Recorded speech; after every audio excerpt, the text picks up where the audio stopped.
Salam alaikum, ihr Lieben. Willkommen auf meinem Kanal zu einer neuen Folge meiner Gesundheitsvideos. Heute möchte ich mit euch über die Wirkungen der Omega-3-Fettsäuren für unsere Gesundheit sprechen und euch zeigen, wie ich meinen Test durchgeführt habe, um herauszufinden, wie gut oder schlecht ich mit Omega-3-Fettsäuren versorgt bin. Omega-3-Fettsäuren gehören genau wie die Omega-6-Fettsäuren zu den essentiellen Fettsäuren, was bedeutet, wir müssen beide mit der Nahrung zu uns nehmen, da unser Körper diese Fettsäuren nicht selbst herstellen kann.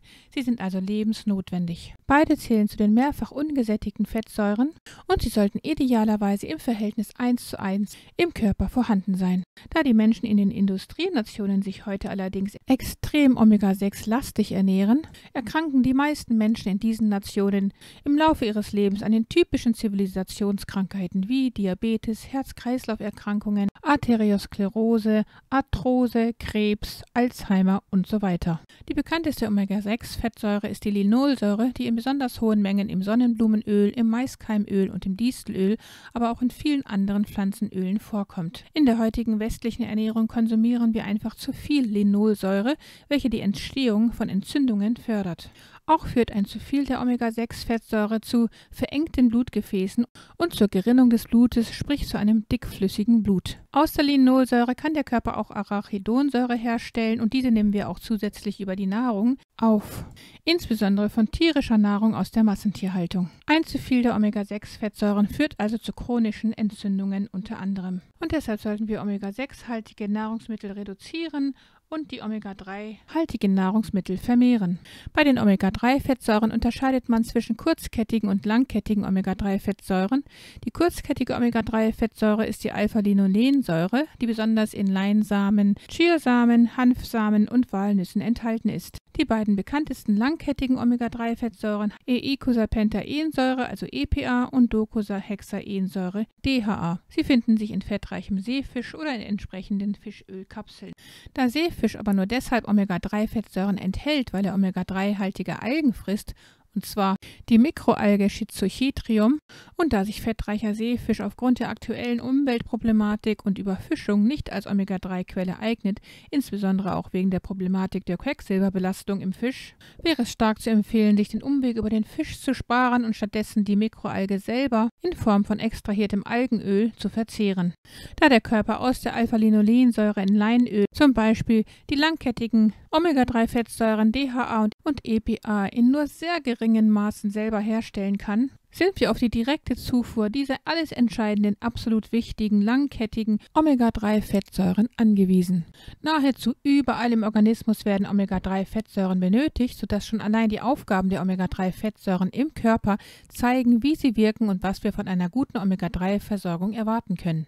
Die Omega-3-Fettsäuren EPA und DHA sind an den folgenden Aufgaben und Funktionen beteiligt: an der Produktion von Hormonen, an der Regulierung der Blutfettwerte, indem sie diese senken, sie schützen das Herz und reduzieren den Blutzuckerspiegel, reduzieren die Blutgerinnung und damit die Thromboseneigung, sie senken den Blutdruck und verbessern die Fließeigenschaften des Blutes, sie lindern Entzündungen im Körper, da sie entzündungshemmend wirken und das Immunsystem stärken, sie helfen gegen Schlafstörungen und schützen die Augen, sie beugen Demenz vor, indem sie die Telomere, die die DNA in den Zellen schützen, verlängern. Sie sind an der Eiweißsynthese betätigt, am Zellstoffwechsel und am Aufbau der Zellmembran, an der Bildung der körpereigenen Abwehrzellen, am Schutz vor Infektionskrankheiten und an der Vermeidung chronisch entzündlicher Prozesse, an der Versorgung der Gelenke mit Schmierstoff. Sie wirken gegen ADHS, aggressives Verhalten und Depressionen und so weiter. Unser Augapfel besteht zum Beispiel aus DHA und 30% unserer Gehirnmasse besteht aus Omega-3-Fettsäuren. Ein Erwachsener benötigt 2000 bis 4000 Milligramm Omega-3-Öl täglich, welches er vorzugsweise aus dem Algenöl der Schizochitrium Mikroalge beziehen sollte.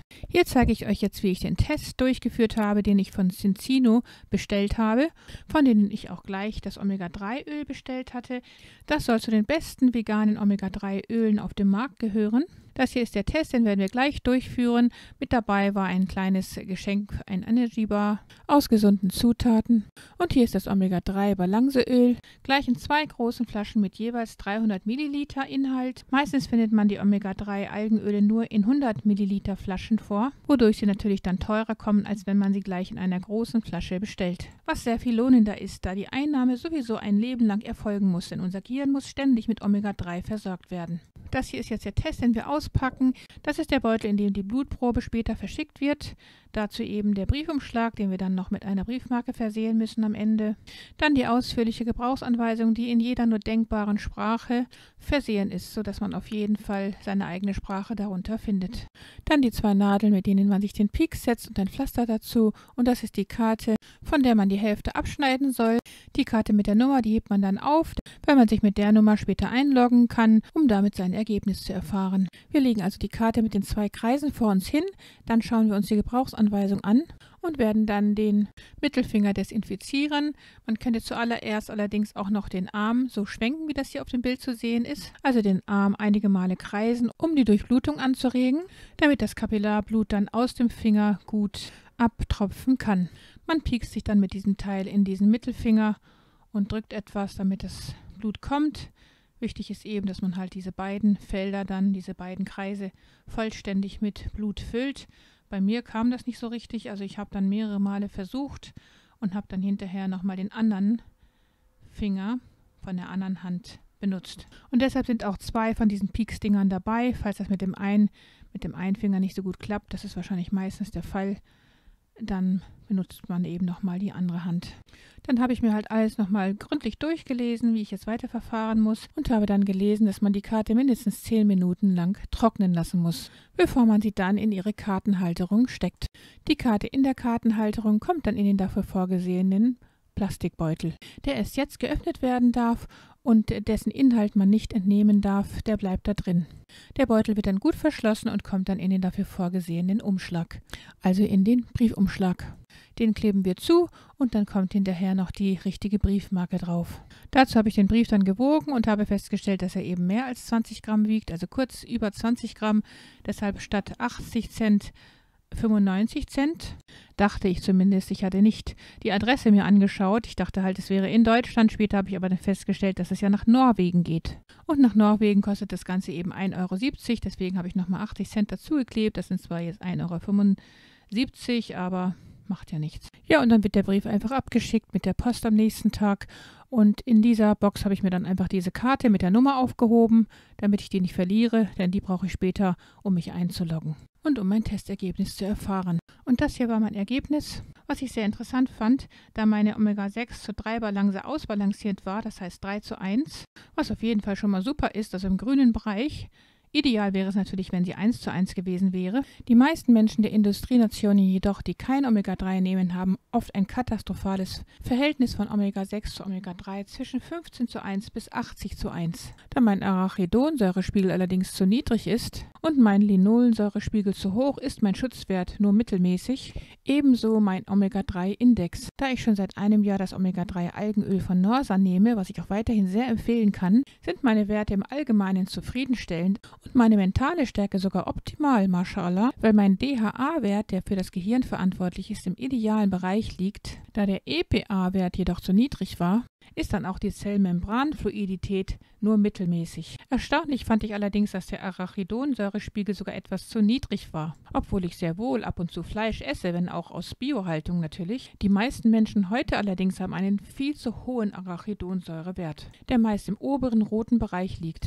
Und das wäre sehr schlimm, weil dadurch die Entzündungsrate extrem steigen würde. Insgesamt kann man also sagen, dass mein Ergebnis relativ zufriedenstellend ist, Alhamdulillah, aber ich muss es noch verbessern und meine tägliche Portion veganes Algenöl noch erhöhen. Und dieses Mal nehme ich ja das vegane Algenöl von Cincino, welches vom Preis her jetzt auch lohnender für mich ist, weil es eben in 2 großen 300 Milliliter Flaschen kommt, sodass es eben sehr viel länger hält als die kleinen Flaschen von Norsan. Da das Öl auch eine minimal andere Zusammensetzung hat als das Öl von Norsan, bin ich sehr gespannt, wie dieses Öl jetzt wirkt. In jedem Fall kann ich beide Produkte gleichermaßen stark empfehlen, also sowohl das Algenöl von Norsan als auch das Algenöl von Cincino.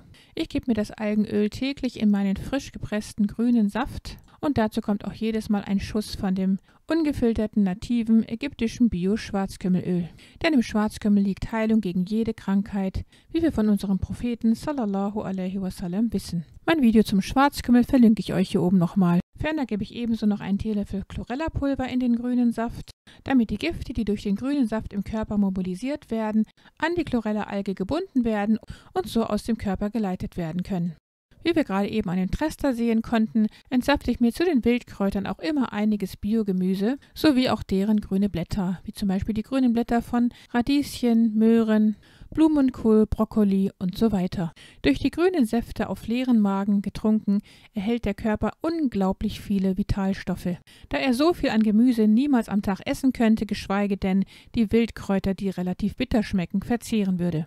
In dem gepressten Saft jedoch schmeckt man die Wildkräuter nicht, weil der Saft vom Biogemüse relativ süß und angenehm schmeckt. Nach wie vor kann ich euch daher wärmstens empfehlen, täglich diesen grünen gepressten Saft auf leeren Magen zu genießen, in Kombination mit dem veganen Algenöl und dem Schwarzkümmelöl und der Chlorella-Alge und wenn möglich sogar noch der Ascophyllum nodosum, dieser Braunalge. Die entsprechenden Produkte werde ich euch unter meinem Video an der Pinnwand verlinken. Nach dem Konsum dieses Lebenselixiers, dieser natürlichen Medizin, sollte eine halbe bis eine ganze Stunde gewartet werden, bevor man etwas isst, damit alle diese wichtigen Vitalstoffe vollständig ins Blut gelangen können und nicht mit der Nahrung vermischt werden.